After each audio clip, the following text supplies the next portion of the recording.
Hi friends, എല്ലാവർക്കും മഞ്ജുസ് ടോക്കിലേക്ക് സ്വാഗതം. നമ്മുടെ ലാലേട്ടന്റെ ഹൃദയപൂർവ്വം സിനിമയുടെ ടീസർ വന്നിട്ടുണ്ട്. നമ്മൾ ആകാംക്ഷയോടെ കാത്തിരിക്കുന്ന ഒരു സിനിമ തന്നെയാണ്.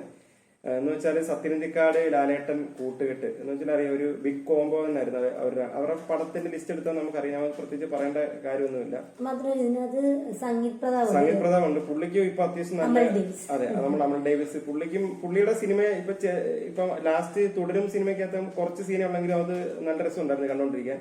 അപ്പൊ അവരുടെ കോംബോയും എല്ലാരും നോക്കി നിൽക്കുന്നുണ്ട്. എന്ന് വെച്ചാല് ഇതിന്റെ കുറെ പോസ്റ്റർ വന്നപ്പോഴെല്ലാം അമൽ ഡേവിസ് അമൽ ഡേവിസ് അല്ല, സംഗീതമായിട്ട് നിൽക്കുന്ന കുറെ പിക്കുകളൊക്കെയാണ് വന്നേക്കുന്നത്. പിന്നെ മാളവിക ഉണ്ട്, സിദ്ദിഖ് ഉണ്ട്, അങ്ങനെ പിന്നെ കുറച്ച് പേരെ നോക്കിയപ്പോഴത്തേക്ക് നമ്മുടെ സ്ഥിരം സത്യനന്ദിക്കാടി വരുന്ന ആൾക്കാരൊക്കെ ഇതിനകത്ത് കാസ്റ്റ് വന്നിട്ടുണ്ട്.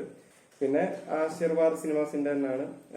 എനിക്ക് തോന്നുന്നത് ഒരു ഫീൽ ഗുഡ് ഹ്യൂമർ ആ ഒരു കാറ്റഗറി പെടുന്ന പടം തന്നെയാണ്. നമുക്ക് എന്തോരം എന്റെ ഒരു ടീച്ചർ ഉണ്ടോ. Where are you from? Kerala. Oh, nice.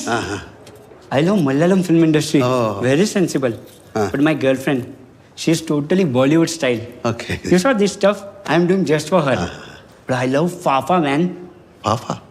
Fahad Fasil. Oh. Avesham, Kumbalangi Nights. What a performance. Ice drama. Kadak. But we have good senior actors also. No. Only Fafa. Only Fafa? Yes.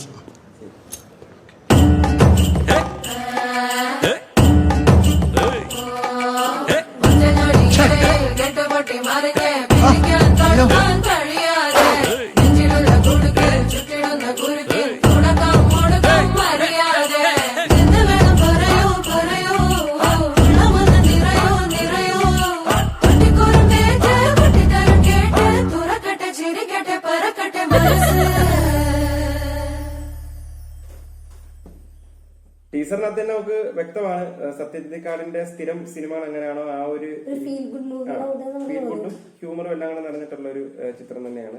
പിന്നെ complete എനിക്കൊന്ന് ലാലേട്ടന്റെ ഒരു ഭയങ്കര open ആയിട്ടുള്ള നമ്മൾ കാണാൻ ആഗ്രഹിക്കുന്ന, ഇപ്പം തുടരുന്ന സിനിമ നമ്മൾ ഇന്റർവെല്ല് വരെ എങ്ങനെയാണോ ലാലേട്ടന്റെ ആ ഒരു അഴിഞ്ഞാട്ടം എന്നൊക്കെ നമ്മൾ പറയത്തില്ല, ആ ഒരു ടൈപ്പ് സാധനമാണ്. എന്ന് വെച്ചാൽ ഹ്യൂമർ നമുക്കറിയാം ലാലേട്ടന്റെ ആ ഒരു റീച്ച്. അപ്പം നമുക്ക് ഇതിനകത്ത് അതൊക്കെ കാണാൻ പറ്റുന്നുണ്ട്. ചില എക്സ്പ്രഷൻ ഒക്കെ ആണെങ്കിലും പുള്ളി ദേഷ്യപ്പെടുന്നത്, ഇപ്പൊ ആ സംഗീതത്തിന്റെ ഈ കോളറിലൊക്കെ പിടിച്ചപ്പോ എനിക്ക് പെട്ടെന്ന് ഓർമ്മ വന്നു, പണ്ട് നമ്മൾ ശ്രീനിവാസന്റെ കോളറിലൊക്കെ പിടിച്ച് ഇങ്ങനെ കുറെ സീൻസ് ഒക്കെ കാണിക്കുന്നത്. എനിക്ക് പെട്ടെന്ന് അതൊക്കെ ഓർമ്മ വന്നത്. അപ്പം അങ്ങനെയുള്ള ഒരു ടൈപ്പ് പടമെന്ന് തോന്നുന്നു.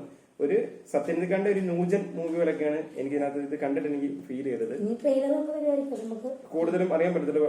ഇതിപ്പോ നമുക്ക് ഇഷ്ടപ്പെട്ടിട്ടുണ്ട് അത്യാവശ്യം.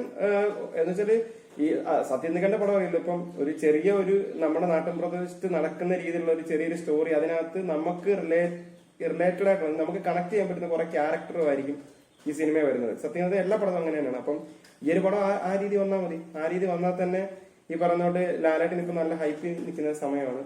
ഇപ്പൊ ആ ഒരു ആവറേജ് ഇത് തന്നെ എന്നുവെച്ചാൽ റിപ്പോർട്ട് കിട്ടിയാൽ തന്നെ ഈ പടം നല്ലൊരു കളക്ഷൻ കിട്ടും. അപ്പം എന്തുവായാലും ഓണം റിലീസായിട്ടാണ് ഇത് വരാൻ പോകുന്നത്. അപ്പം ഓണത്തിന് കുടുംബ പ്രേക്ഷകർ ഒരുപാട് ഇത് നിറഞ്ഞ സദസ്സിൽ ഈ പടം കാണട്ടെ എന്ന് ആശംസിച്ചുകൊണ്ട് മറ്റൊരു ട്രെയിലറിന് വേണ്ടി കാത്തിരിക്കുന്നു. നിർത്തുന്നു. Okay, by.